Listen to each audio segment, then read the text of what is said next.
प्यारे साथियों, कैसे आप सब? उम्मीद करता हूँ कि मस्त होंगे, स्वस्थ होंगे और अपने अपनी पढ़ाई में सब व्यस्त होंगे। तो जैसे कि है ना, आपको बोर्ड में क्वेश्चन दिख रहा हो क्या है ना, कि आज जो हम लोग जो है क्लास 10th फिजिक्स है ना का एक वीवीआई क्वेश्चन, वीवीआई ने बोलो है ना, मोस्ट वीवीआई क्वेश्चन की ओर चर्चा करेंगे। और ये क्वेश्चन जो है ना क्लास 10th का फिजिक्स से है, चैप्टर नंबर 4 विद्युत धारा। अगर देखा जाए इस क्वेश्चन को, तो इस क्वेश्चन की तारीफ किया जाए तो ये क्वेश्चन क्या है ना, इस चैप्टर से है ना अधिकांश क्वेश्चन पूछने की जो संभावना होती है वो यहीं से होती है। ओम्स का नियम क्या है ना, और अगर इसको लॉन्ग क्वेश्चन बनाया जाए तो इसके सत्यापन के लिए है ना जांच कीजिए। तो चलिए हम लोग जो आज है ना एक बहुत ही महत्वपूर्ण क्वेश्चन जो क्लास में 10th के लिए जो है ना 2 मार्क्स में भी पूछा जा सकता है, ऑब्जेक्टिव तो पूछ भी करेगा, 2 मार्क्स में भी पूछा जा सकता है, यानी तो 5 मार्क्स में। और ये क्वेश्चन जो है इसकी खासियत क्या है? खासियत ये है कि ये क्वेश्चन जो है बार बार एग्जाम में पूछा गया है। ये क्वेश्चन बिहार बोर्ड में बार बार पूछा गया, आप क्वेश्चन में पढ़ के देख सकते हैं। और इसकी पूरी संभावना है, इसकी पूरी संभावना ये भी है कि ये 2025 के मैट्रिक बोर्ड एग्जाम में आने की पूरी संभावना है। वैसे तो मैं अपनी तरफ से जो इसको जो ना 99.9% चांस दिया हूँ क्वेश्चन 2025 में आने के लिए, ठीक, चाहे वो 2 मार्क्स में आए या 5 मार्क्स में। अगर 2 मार्क्स में क्वेश्चन पूछेगा तो क्या पूछेगा कि ओम का नियम क्या है, इतना बोलेगा, आपको इसके बारे में थोड़ा बहुत लिख देना है। अगर 5 मार्क्स में पूछ देंगे क्वेश्चन, आपको क्या बोलेगा कि ओम का नियम क्या है, इसकी सत्यता की जांच कीजिए। तो इसकी सत्यता की जांच कैसे करेंगे हम लोग, चलिए है ना इस वीडियो में सीखते हैं। तो अगर अब तक आप इस वीडियो को जो लाइक नहीं किए तो लाइक कीजिए, शेयर कीजिए, कमेंट कीजिए और है ना इस वीडियो को ज़्यादा से ज़्यादा फैला दीजिए। और चैनल को सब्सक्राइब करना ना भूलिए, और इस खास करके इस चैनल को सपोर्ट है ना कीजिए। आप लोगों के सपोर्ट की इस चैनल को ज़रूरत है, हमें भी ज़रूरत है, राइट। चलिए तो अब हम लोग जो है बिना देरी किए हुए करते हैं वीडियो की शुरुआत।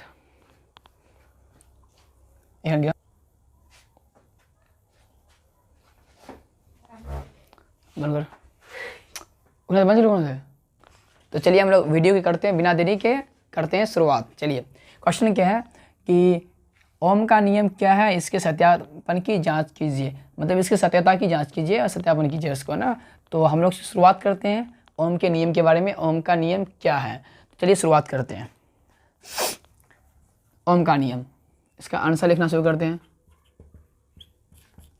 ओम का नियम क्या है, चलिए देखिए ओम का नियम क्या है। इस चीज़ को समझने से पहले जो हम लोग जो है ना इसके बारे में जान लेते हैं, आखिर ये ओम है क्या चीज़, ओम क्या है। तो चलिए सबसे पहले इस नियम का किसी न किसी है ना कोई वैज्ञानिक है ना ऐसे होंगे जो इसको प्रतिपादित किए हैं, मतलब इस नियम को बनाए होंगे, है ना। आप नाम जानते हैं क्या कि ओम का नियम, मतलब जो है कोई वैज्ञानिक थे ओम नाम से वैज्ञानिक थे, जिन्होंने क्या किया कि ओम के नियम की सत्यता की जांच किए थे। तो चलिए देखते हैं हम लोग क्या कि उसका नाम क्या था। तो ओम का जो है ना नाम क्या था, प्रतिपादक। देखिए इसका प्रतिपादक कौन है, प्रतिपादक कौन है, चलिए प्रतिपादक कौन है, चलिए प्रतिपादक कौन है इसका ओम के नियम का।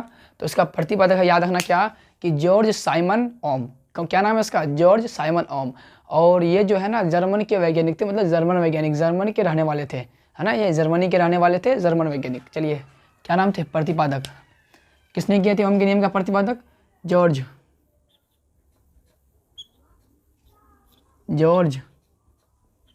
साइमन ओम ने किए थे, अब बताओ है ना ये जो है ना कहाँ के रहने वाले थे, जॉर्ज साइमन ओम, ये जो थे जर्मनी के रहने वाले थे। कैसा वैज्ञानिक था ये, जर्मन वैज्ञानिक।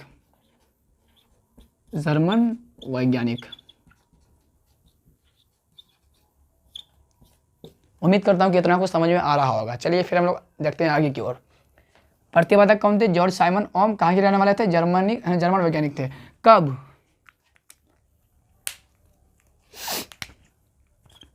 इसका प्रतिपादन कब क्या था, चलिए भाई इस नियम को दिया था तो है ना कभी ना कभी दिया होगा, है कि नहीं। तो इन्होंने जो है साइमन जी ने जो इस नियम को दिए थे वो कब दिए थे, वो आपके दिए थे कब, 1826 ईस्वी में प्रतिपादित किया था।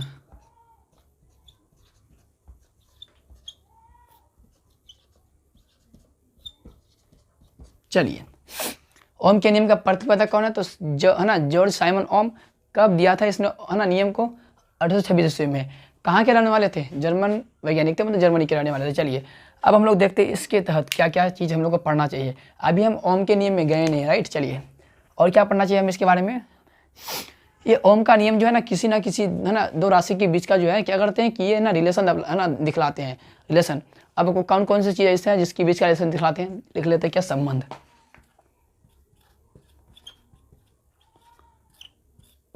ये जो है रिलेशन दिखलाते हैं किन किन के बीच क्या, तो याद रखना क्या है,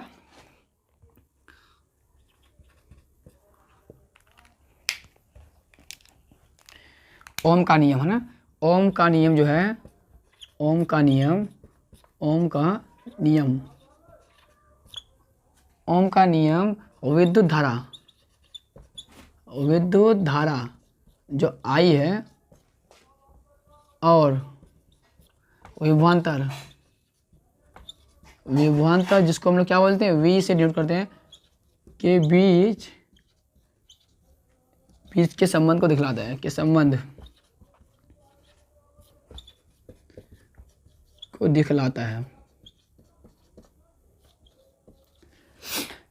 आपसे क्वेश्चन को पूछ सकता है क्या कि ओम का नियम जो है किन किन के बीच का संबंध दिखलाता है, तो ओम का नियम क्या दिखलाता है, ओम का नियम विद्युत धारा है ना और विभवांतर के बीच के संबंध को दिखलाता है।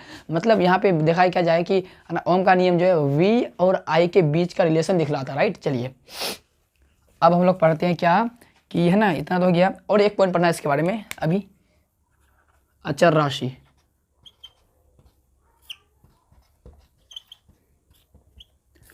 इस नियम के तहत जो है किस राशि को जो है क्या माना गया, अचर माना गया है ना। तो देखते हैं क्या है कि टेम्परेचर, ताप को जो क्या माना गया है, अचर माना गया है। इस नियम में जो है, ओम के नियम में जो है ताप जो टेम्परेचर है उसको अचर माना गया है, ठीक। देखते हैं,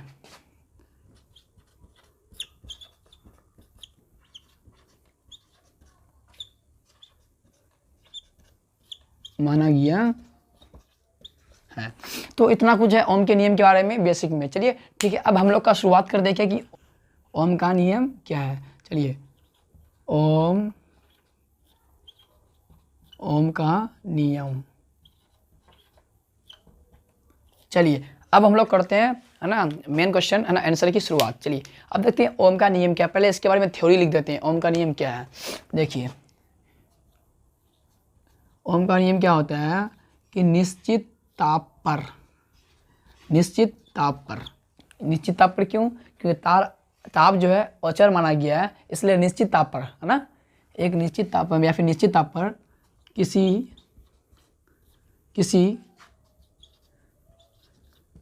विद्युत चालक, में प्रवाहित होने वाली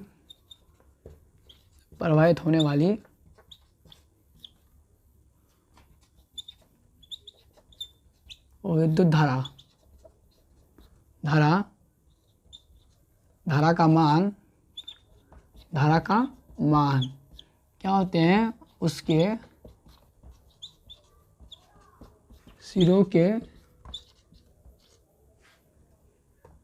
सिरों के बीच विभवांतर के समानुपाती होते हैं, विभवांतर के क्या होते हैं, समानुपाती होते हैं। चलिए हम लोग समझ रहे हैं समानुपाती क्या है, समानुपाती होती है। चलिए ये क्वेश्चन 2 मार्क्स का है कि ओम का नियम क्या है। तो ओम का नियम क्या है, तो इसका अगर इसका आंसर देना है तो पहले जो हम लोग पॉइंट लिखे हैं उसको लिख देना है, उसके बाद शुरुआत क्या करना है कि ओम का नियम क्या है कि निश्चित ताप पर किसी विद्युत चालक में है ना, एक टेम्परेचर कैसा होना चाहिए, मतलब किस पे, तो निश्चित ताप पे, राइट। क्या होना चाहिए, किसी विद्युत चालक में है ना, कोई सा भी विद्युत चालक होगा उसमें क्या होगी, प्रवाहित, मतलब जो उसमें बहने वाली जो है वो विद्युत धारा का मान है ना, उसमें बहने वाली विद्युत धारा का मान उसके सिरों के बीच विभवांतर के समानुपाती होते हैं। मतलब क्या हो गया, मतलब ये हो गया क्या कि कोई सा विद्युत चालक होगा, राइट है ना, विद्युत चालक मतलब विद्युत चालक तार में, सॉरी यहाँ पे क्या लिख देना, विद्युत चालक तार में, राइट, प्रवाहित होने वाली विद्युत धारा का मान उसके सिरों के बीच विभवांतर के समानुपाती होते हैं। मतलब क्या हो गया कि जो इसका आई है ना, आई क्या है, विद्युत धारा है, आई विद्युत धारा है, आई और क्या है, विद्युत धारा है, और वी क्या है, विभवांतर है। ये दोनों क्या होते हैं, समानुपाती होते हैं, मतलब डायरेक्टली प्रोपोर्शनल होते हैं। क्या, आई डायरेक्टली प्रोपोर्शनल वी, मतलब क्या हो गया कि जो आई जो है ना, आई फुल्ली तरीके से जो है डिपेंड किस पे, वी पे है। मतलब अच्छा समानुपाती आप समझ रहे हैं, समानुपाती ये क्या है, समानुपाती आखिर ये क्वेश्चन है ना ये टॉपिक बार बार समझ रहे, समानुपाती क्या है, मतलब क्या है समानुपाती का, कि है ना आई मतलब डायरेक्टली प्रोपोर्शनल वी। समानुपाती का मतलब क्या है, अगर ये पद अगर बढ़ रहा है, अगर आई बढ़ेगा, विद्युत धारा बढ़ेगी, तो उसमें जो है विभवांतर भी बढ़ेगा। मतलब अगर जब आई बढ़ेगा तो इधर जो है ना ई भी बढ़ेंगे, है ना। और अगर जब आई घटेंगे, जब आई का मान घटेगा, विद्युत धारा का मान घटेगा, जब ये घटेगा तो ये भी घटेगा। मतलब जो है ये फुल्ली तरीके से डिपेंड इस पे है, ये जो है फुल्ली तरीके से डिपेंड इस पे है, मतलब डायरेक्टली। तभी तो बोलते हैं कि आई है ना जो है डायरेक्टली प्रोपोर्शनल वी, राइट। तो उम्मीद करता हूँ कि ना समानुपाती को आप अच्छी तरह से समझ गए होंगे। चलिए हम लोग बढ़ते हैं आगे। जब ये हो गया क्या कि आई डायरेक्टली प्रोपोर्शनल वी होता है, तो इसको हम लोग इस पद में लिख सकते हैं क्या, कि v is equal to I R, v is equal to I are.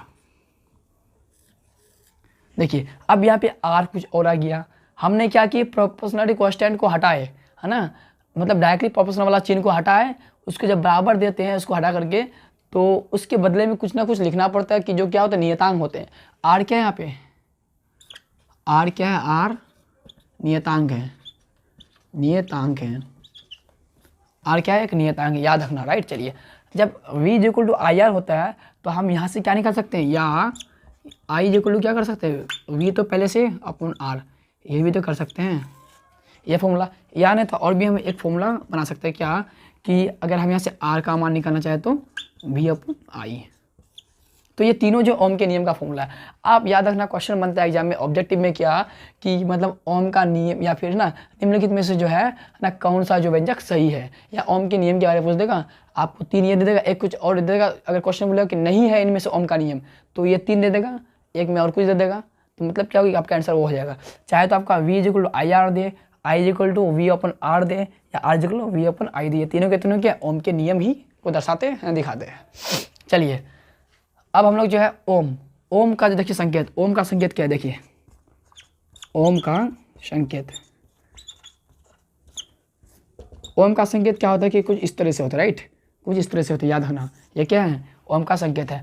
तो ये हो गया ओम का नियम क्या है, राइट। अब ना ये तो 2 मार्क्स के लिए हो गया। अब अगर हमें क्वेश्चन दे दे 5 मार्क्स के लिए, तो ओम का नियम क्या, ये भी तो देवे करेगा, इसके साथ साथ क्या देगा, इसकी सत्यापन की जाँच करे, मतलब इसकी सत्यता की जाँच करे।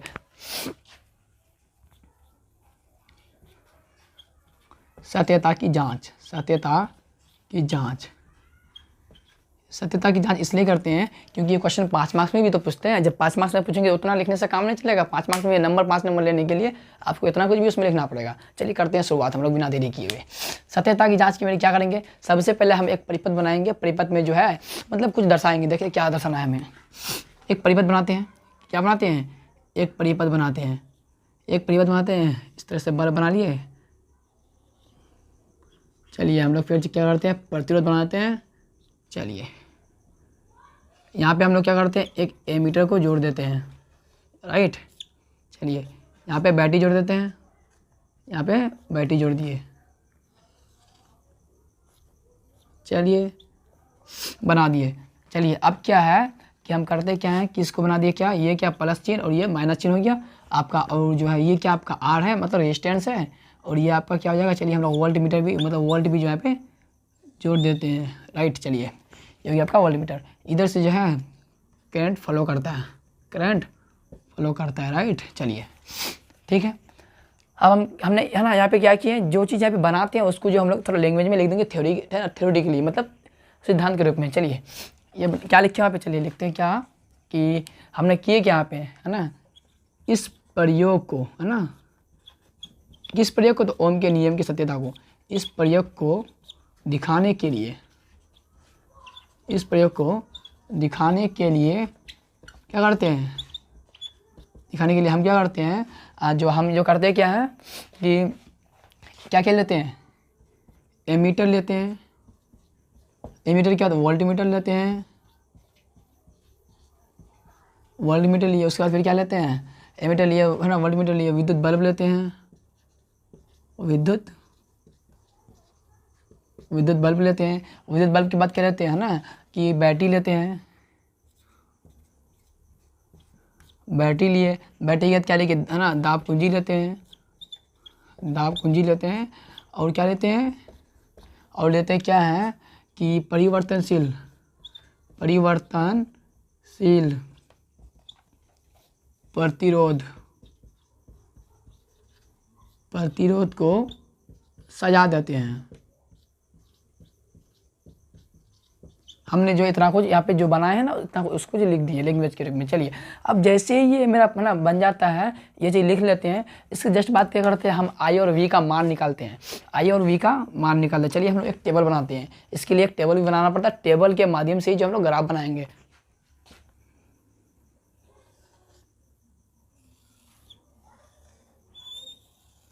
चलिए हम जो है एक यहाँ पे टेबल बनाने की पहला सा कोशिश करते हैं। चलिए अब इस टेबल में बैठाना क्या है, हमने आपको नहीं बताया है कि ओम का नियम किसके रिलेशन को दर्शाता है, वी एंड आई के। तो हम लोग जो यहाँ पे वी और आई का मान निकालेंगे। चलिए आप कुछ भी ले सकते हैं मान यहाँ पे, है ना, कुछ भी ले सकते हैं। चलिए अगर हम वी का मान क्या लेते हैं, अगर वी का मान 0.2 क्या लेते हैं, वोल्ट लेते हैं, तो ये आपका 0.1 है ना, 0.1 एम्पियर विद्युत धारा है ना, तो विद्युत धारा एम्पियर, राइट। फिर क्या होगा, अगर इसको हम क्या लेते हैं कि 0.4 वोल्ट, तो इसको लेंगे क्या 0.2 वोल्ट, इसको 0.6 वोल्ट लेंगे, सॉरी यहाँ पे एम्पियर होगा, ए होगा 0.3 ए होगा। चलिए हमने इस टेबल को लिख लिया है, है ना। अब जब टेबल को यहाँ पे लिखे हैं तो इसका मतलब इसके बारे में भी कुछ लिखना पड़ेगा, लिखते हैं। फिर क्या किया हमने, फिर टेबल के बारे में क्या किए कि क्या किया हम यहाँ पे विद्युत धारा और विभवांतर के मान को देखते हैं क्या। फिर हमने विद्युत धारा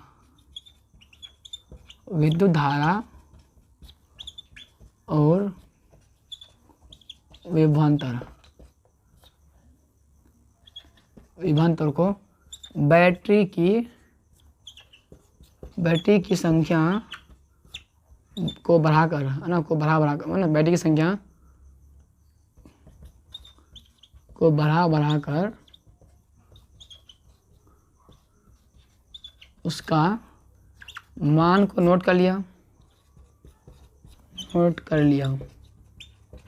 एकदम सिंपल देहाती भाषा में लिखना है हम लोग को, ठीक। क्या किए कि देखिए हमने विद्युत धारा और विभवांतर को जो बैटरी की संख्या को बढ़ाकर के, है ना, विभवांतर के बैटरी की संख्या को, सॉरी, है ना, को बढ़ाकर उसका मान नोट कर लिया। मतलब क्या हो गया कि जब एक सेल था, मतलब सॉरी जब एक बैटरी था, तो हमने क्या किए थे कि वी कितना था, अगर विभवांतर जो था ना 0.2 वोल्ट था, तो उसमें एम्पियर कितनी प्रभाव रहती, कितना धाराएं प्रभाव रहती विद्युत धारा 0.1। लेकिन जैसे ही हमने क्या किया, दो बैटरी ले लिए, जब 2 बैटरी ले लिए तो इसका दोगुना हो जाएगा वोल्ट कितना हो जाएगा अब, मतलब विभवांतर कितना हो जाएगा अब 0.4 हो जाएगा। जैसे ही 0.4 विभवांतर होगा तो इसका मतलब विद्युत धारा और भी बढ़ेगा। जब विद्युत धारा बढ़ेगा मतलब 0.2 एम्पियर हो गया।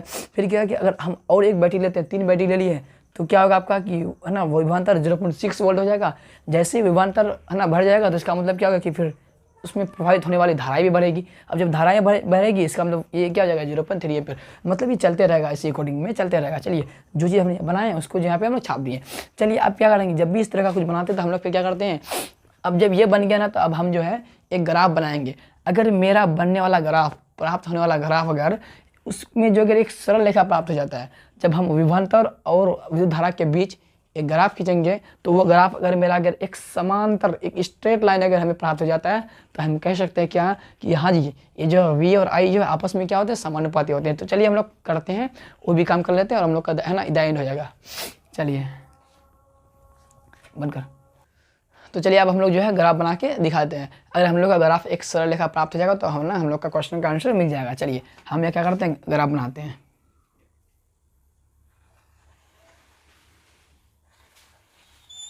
चलिए थोड़ा सा यहाँ पे, चलिए हो गया ये। चलिए हम इसको मान लेते हैं क्या, विद्युत धारा, क्या मान लेते हैं इधर, विद्युत धारा, और विद्युत धारा को हम लोग ऐसे नोट करते हैं, इधर क्या विभवांतर मान लेते हैं, विभवांतर बोले तो वी। चलिए हमने जो मान माने हैं ना आई और वी का, उसको यहाँ पे बैठा देते हैं, है ना। एम्पियर क्या माने हैं, एम्पियर माने हैं 0.1 एम्पियर, फिर क्या माने हैं 0.2 एम्पियर, फिर क्या माने हैं 0.3 एम्पियर। अब वोल्ट को लिख लेते हैं, कितना वोल्ट माने हैं, इसको जो है 0.2 वोल्ट माने हैं, फिर क्या माने हैं कि 0.4 वोल्ट माने हैं, फिर क्या माने हैं कि 0.6 वोल्ट माने हैं। 6 वोल्ट माने, हमने 3 ही माने, आप है ना और भी मान सकते हैं, आप जो है और भी मान सकते हैं। चलिए तो हम लोग करते क्या है ना, इसको जो इस पॉइंट को इसके सीध में थोड़ा बढ़ाते हैं, राइट, और इसको भी जो है इसके सीध में बढ़ाते हैं। चलिए ठीक है, इसको भी इसके सीध में बढ़ाते हैं और इसको जो है इसके सीध में बढ़ाते हैं, इसको भी इसके सीध में बढ़ाते हैं, इसको भी इसके सीध में बढ़ाते हैं। फिर क्या करते हैं, इसको हम लोग जो है मिला देते हैं। चलिए जब आप तीनों पॉइंट को मिलाइएगा तो ये पॉइंट जो है मिलने के बाद जो है जो रेखाएं प्राप्त होगी ना, तो लग क्या रहा है कि एक स्ट्रेट लाइन है, लग रहा है ना कि एक स्ट्रेट लाइन है। ये जब लग रहा है कि एक स्ट्रेट लाइन है तो हमने क्या बताया था कि अगर हमें स्ट्रेट लाइन मिल जाए तो हम जो इसको सिद्ध कर देंगे। तो देखिए हमने किए क्या, यहाँ पे लिख देते हैं, यहाँ पे किए क्या, देखिए क्या किए है ना, लास्ट पॉइंट है ये। जब हमने क्या किए थे कि जब हमने किसके बीच, विद्युत धारा और विभवांतर के बीच, विभवांतर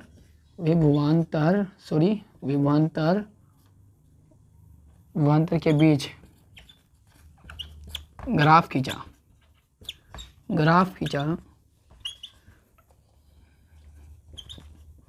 जब हमने है ना विद्युत धारा और विभवांतर के बीच ग्राफ खींचा तो ग्राफ हमें कैसी प्राप्त होती है, ग्राफ हमें जो एक सरल रेखा प्राप्त होती है। ग्राफ जो है तो ग्राफ हमें एक सरल रेखा प्राप्त होती है, होती है। जब ये हमें सरल रेखा प्राप्त होती है तो इससे प्रमाणित हो जाता क्या, जिससे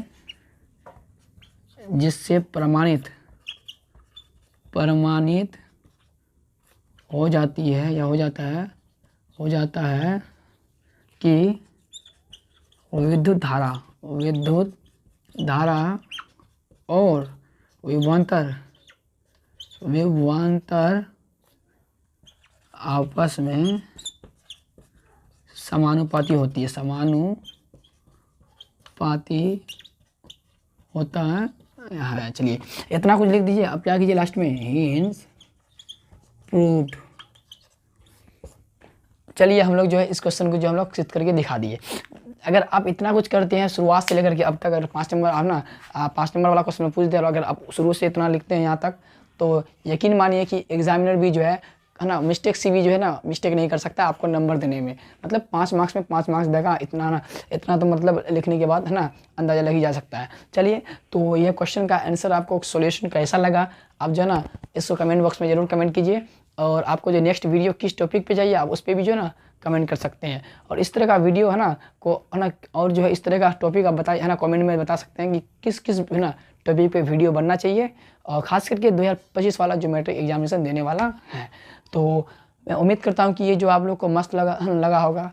अगर आप लोग को अच्छा लगा होगा ये है ना ये वाला मतलब विश्लेषण, तो आप जो है इस वीडियो को कीजिए है ना लाइक, शेयर कीजिए, और वीडियो में कमेंट तो करना ना भूलिए, और चैनल को सब्सक्राइब कीजिए है ना। और इस चैनल को जो ज़्यादा से ज़्यादा सपोर्ट कीजिए, और इस वीडियो को अपने दोस्तों तक फैला दीजिए, जितने भी बच्चे जो है ना या फिर आपके फ्रेंड लोग मैट्रिक एग्जामिनेशन में अपना भाग लेने वाले हैं। तो चलिए हम लोग है ना इस वीडियो करते हैं है ना यहीं पे बंद है ना। और अब जो है नेक्स्ट वीडियो किस पे आना चाहिए आप उसको कमेंट